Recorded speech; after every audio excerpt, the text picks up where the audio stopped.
నరేంద్ర మోడీ భారతదేశపు ప్రధానమంత్రిగా మూడవసారి ప్రమాణ స్వీకారం ఒక రికార్డు నెలకొల్పి సాధించడం.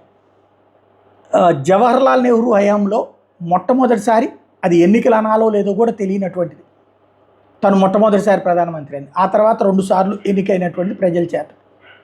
అది కాంగ్రెస్ పార్టీ ఆనాడు ప్రతిపక్షం లేదు, కమ్యూనిస్టులు నామమాత్రం, అసలు ప్రతిపక్షమే లేనటువంటి సందర్భం అనాలి.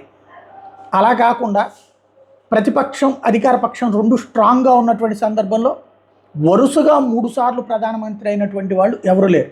ఇందిరాగాంధీ 2 సార్లు ప్రధానమంత్రి, మధ్యలో ఓడి తర్వాత రావడం ఇట్లాంటి. అలాగే వాజ్పేయి అయితే 3 సార్లు ప్రధానమంత్రి, ఓసారి 13 రోజులు, ఓసారి 13 నెలలు, ఆ తర్వాత 5 ఏళ్ళు. అట్లాగే మన్మోహన్ సింగ్ 2 సార్లు ఇట్లాగుంది. 3 సార్లు అన్నటువంటిది వాజ్పేయి పేరుతో ఉన్న ఆ టైప్లో. వరుసగా 3 సార్లు ప్రజల చేత ఎన్నికయ్యి ప్రధానమంత్రిగా ప్రమాణ స్వీకారం చేయడం అన్నటువంటి నరేంద్ర దామోదర్ దాస్ మోడీ రికార్డు సాధించారు.